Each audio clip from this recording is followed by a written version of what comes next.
व्याख्यान वेदी पर उपस्थित आर्य जगत के बहुत उच्च कोटि के विद्वान, बड़ा आशीर्वाद मुझे इनसे मिलता है और ये हमारा सौभाग्य है। अपने व्यस्तम समय में हर बार ये हमें समय देते हैं, ये भी एक बहुत बड़ी बात है। तो पूज्य आचार्य डॉक्टर श्री धीरज शास्त्री जी आज के हमारे जो यजमान हैं आदरणीय प्रहलाद आर्य जी, आदरणीय हमारे पूज्य शास्त्री जी मध्य में उपस्थित हैं और बड़ा हम जिन पर गौरव अनुभव करते हैं, जिनको देख करके हमें बड़ी ऊर्जा मिलती है, हमारे आदरणीय श्री सूबेदार जी। एक बार जोरदार कीर्तन ध्वनि से जो है उनका एक बार सम्मान करेंगे।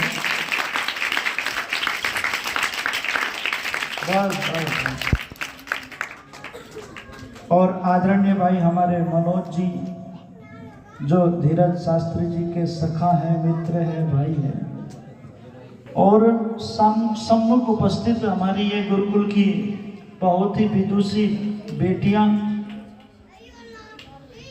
पवित्र आत्माओं।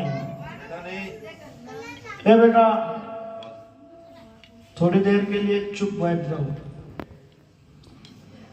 मैं सूबेदार जी के पास में बैठा हुआ था प्रातः काल, बड़े संगीत प्रेमी हैं। बहुत पुराना एक गाना मेरे से साझा कर रहे थे। बोले मोहित जी उन गानों में बड़ा रहस्य होता था, बड़ी सच्चाई होती थी। तो एक गाना जो है सूबेदार जी का आपको मैं सुनाता हूँ, जिससे सूबेदार जी भी बड़े प्रभावित है और आप भी प्रभावित हो जाएंगे। मुझे भी अच्छा लगता है वो गाना। तो बहुत सुंदर उसके बोल हैं, आप सुनिएगा। और उसके बोल इस बात के द्योतक हैं, सत्यम बदा, सत्य व्यक्ति को बोलना चाहिए। सत्यमेव जयते, सत्य की जीत होती है, कृष्ण जी कहते हैं। और आर्य समाज का नियम है सत्य के ग्रहण करने और असत्य के छोड़ने में सर्वदा उचित रहना चाहिए। तो कुछ ऐसे ही भाव उस गाने के अंदर है, सुनिएगा। सजन रे झूठ मत बोलो,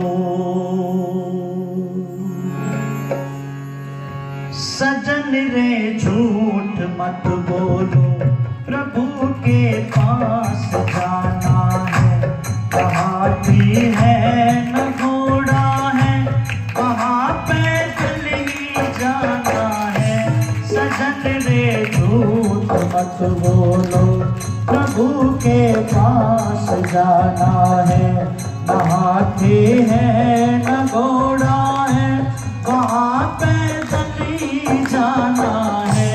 सजन रे झूठ मत बोलो, प्रभु के पास जाना है। चाहते हैं जाना है। सजन रे झूठ मत बोलो, प्रभु के पास जाना है। तुम्हारे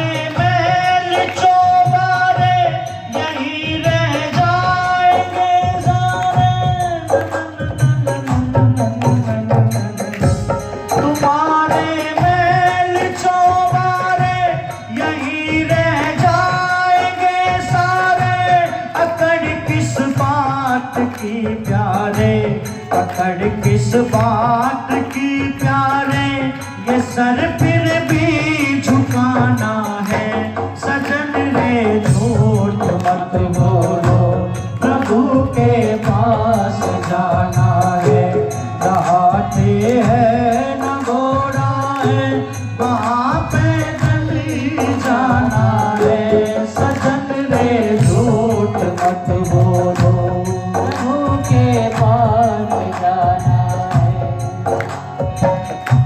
लड़क लड़कपन खेलने खोया, जवानी नींद भर सोया।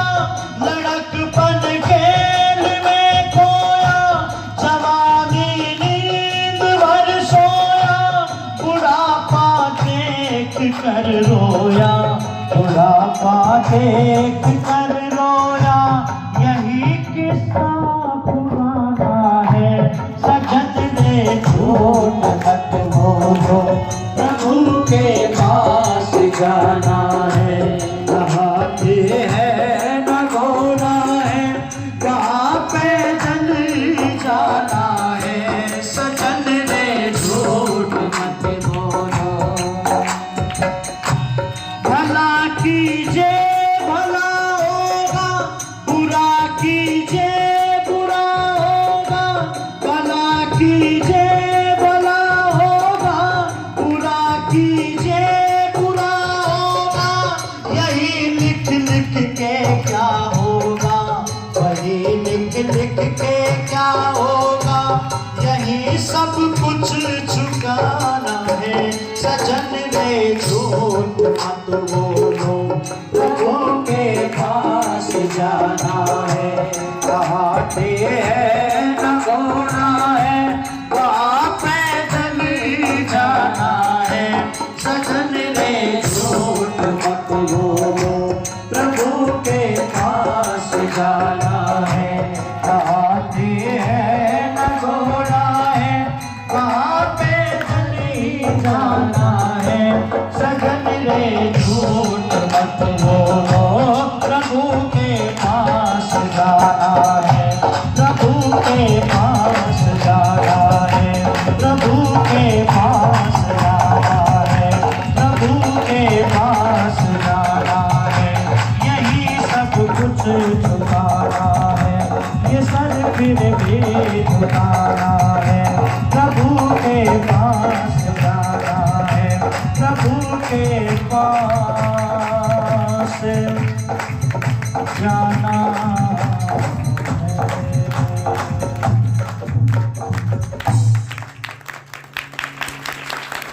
सजन रे झूठ मत बोलो, प्रभु के पास जाना है। सत्य में बड़ी ताकत होती है, सत्य के आगे संसार झुक जाता है। सत्य घटनाओं को सुन करके व्यक्ति के जीवन के अंदर परिवर्तन आ जाता है। तो वेद में कहा गया, जो व्यक्ति सत्य बोलता है वो परमात्मा का प्रिय होता है, और जो व्यक्ति झूठ बोलता है उसकी आत्मा कमजोर हो जाती है और झूठ चेहरे पर दिखाई दे जाता है। और आज व्यक्ति कदम कदम पर दिन में जाने कितने बार झूठ बोलता है।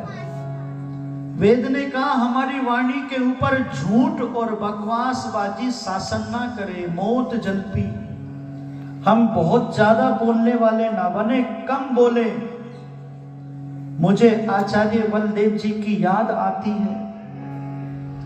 वो कहते थे, तुम्हारी वाणी कम और तुम्हारा आचरण ज्यादा बोले, आचरण ज्यादा बोले। ऐसे ऐसे संतों ने सत्य का प्रचार किया है, वेद का प्रचार किया है। और आपसे मैं निवेदन करना चाहता हूं, ऋषिवर देवदयानंद जी महाराज ने सत्य के लिए अपने जीवन को समर्पित कर दिया। सत्य के लिए ही ऋषिवर देवदयानंद जी महाराज ने अपने जीवन की आहुति दी, कभी असत्य नहीं बोले।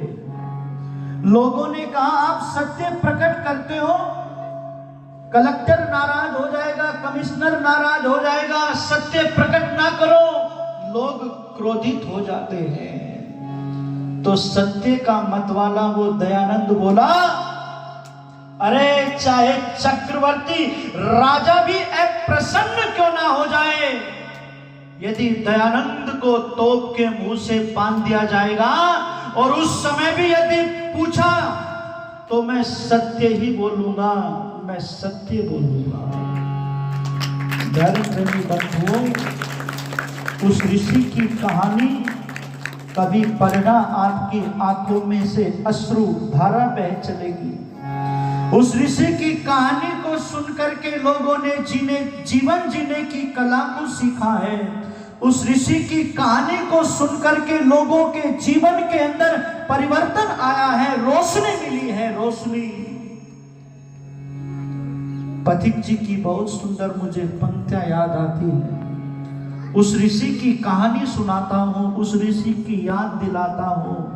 कितना गजब का व्यक्तित्व था मेरे ऋषि का। जो ऋषि को देखता था मोहित हो जाता था, जो ऋषि को सुनता था तो ऋषि का होकर के रह जाता था। वो गीत की पंक्तियां आपने सुनी होगी, धन्य है ऋषिवर धन्य तूने हमें जगा दिया, सो सो के लुट रहे थे हम, तूने हमें जगा दिया। और अपने लहू से लेखराम तेरी कहानी लिख गया। ऐसे ही नहीं लिखी थी लेखराम ने कहानी, ऋषि को सुना था, ऋषि को पढ़ा था, ऋषि को देखा था। इसलिए बहुत ध्यान से इन पंक्तियों को सुनना।